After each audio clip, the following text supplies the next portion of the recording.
क्या आकाश सच में ईशा को ब्लैकमेल करेगा? और क्या ईशा इस मुश्किल हालात से खुद को बचा पाएगी? यह सवाल इस वक्त कहानी का सबसे बड़ा रहस्य बन चुका है दोस्तों। पति ब्रह्मचारी के आने वाले एपिसोड में कहानी एक बेहद भावुक और तनाव से भरे मोड़ पर पहुंचने वाली है, जहां ईशा को अपने स्वाभिमान और सम्मान को बचाने के लिए एक ऐसा कदम उठाना पड़ता है जिसे देखकर हर कोई हैरान रह जाएगा। कहानी की शुरुआत होती है उस पल से जब ताई माँ के बुलावे पर ईशा मजबूरी में सूरज के घर पहुंचती है। ताई माँ का व्यवहार ईशा के प्रति बिल्कुल भी अच्छा नहीं होता। वह उसे एक नौकरानी की तरह ट्रीट करती है और उसे घर के हर छोटे बड़े काम करवाती है। कभी उसे किचन में भेज दिया जाता है तो कभी झाड़ू पोछा करने के लिए कहा जाता है। ताई माँ लगातार उसे ताने देती रहती है और उसकी बेइज्जती करती रहती है, लेकिन ईशा अपने हालात को समझते हुए बिना कुछ कहे चुपचाप सब सहती रहती है।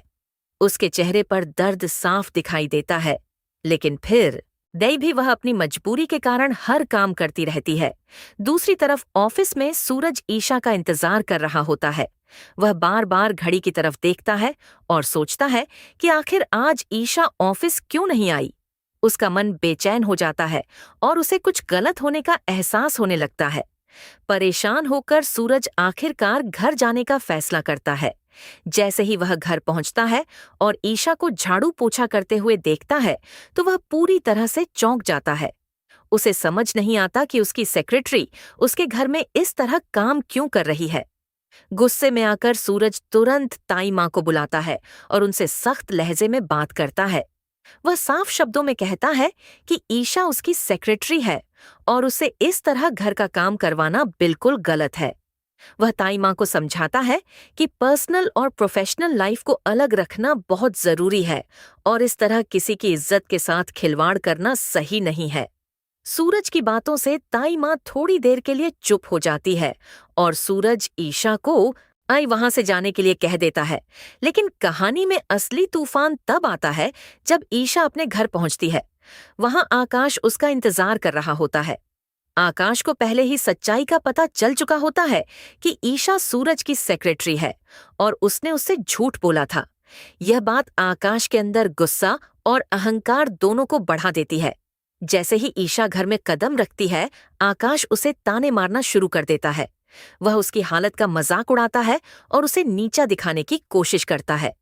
आकाश शराब के नशे में पूरी तरह से अपनी हदें पार कर देता है। वह ईशा को मजबूर करता है कि वह उसके सामने डांस करे और अगर वह ऐसा नहीं करती तो वह उसकी एक वीडियो वायरल करने की धमकी देता है। यह सुनकर ईशा के पैरों तले जमीन खिसक जाती है। दरअसल आकाश ने चोरी छुपे उस वक्त वीडियो बना ली थी जब ईशा सूरज के घर में काम कर रही थी। अब वह उसी वीडियो का इस्तेमाल करके ईशा को ब्लैकमेल कर रहा है। ईशा के सामने एक बहुत बड़ा सवाल खड़ा हो जाता है। एक तरफ उसका स्वाभिमान है और दूसरी तरफ उसकी इज्जत और परिवार की प्रतिष्ठा वह पूरी तरह से टूट जाती है और उसके आंखों से आंसू रुकने का नाम नहीं लेते। लेकिन हालात ऐसे बन जाते हैं कि उसे अपने दिल पर पत्थर रखकर आकाश की बात माननी पड़ती है। अपने सम्मान को बचाने के लिए वह उसके सामने डांस करने लगती है। ये पल बेहद दर्दनाक होता है क्योंकि हर कदम पर ईशा की आत्मा जैसे टूट रही होती है। आकाश उसकी मजबूरी का फायदा उठाता है और उसकी हर कमजोरी पर हंसता है। ईशा रोते हुए उसकी हर बदतमीजी सहती रहती है, लेकिन उसके अंदर कहीं न कहीं एक आग भी जल रही होती है जो इस अपमान का जवाब देने के लिए सही वक्त का इंतजार कर रही है। अब सवाल यह उठता है कि जब सूरज को इस पूरी घटना के बारे में पता चलेगा तो वह क्या करेगा? क्या वह ईशा की मदद के लिए आगे आएगा या फिर हालात और भी ज्यादा बिगड़ जाएंगे? क्या ईशा इस मुश्किल से बाहर निकल पाएगी और आकाश को उसके की सजा मिलेगी या नहीं? आने वाले एपिसोड में कहानी नए और भी ज्यादा रोमांचक और इमोशनल होने वाली है, जहां रिश्तों की सच्चाई सामने आएगी और हर किरदार की असली सोच उजागर होगी। अब देखना यह होगा कि ईशा अपने आत्मसम्मान के लिए कैसे लड़ती है और क्या उसे इंसाफ मिल पाता है या नहीं। दोस्तों, आप क्या सोचते हैं?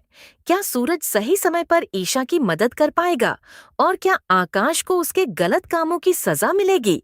अपनी राय जरूर बताएं और ऐसे ही दिलचस्प अपडेट्स के लिए जुड़े रहें नए वीडियो के साथ।